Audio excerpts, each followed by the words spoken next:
Fresh from South Korea ang actress na si Kylie Alcantara. Happening right now ang showbiz balita.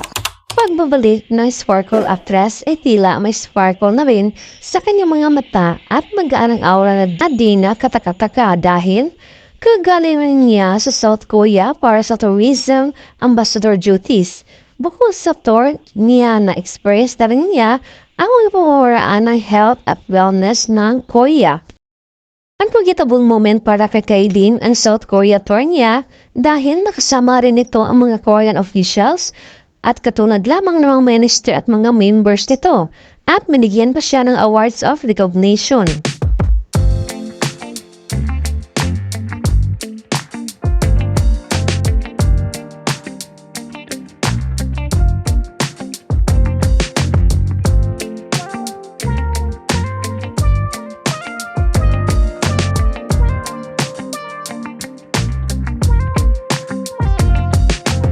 Bukod doon ay kamakailan lang ang ilang mga binata ang kanilang very open sa paghanga sa actress.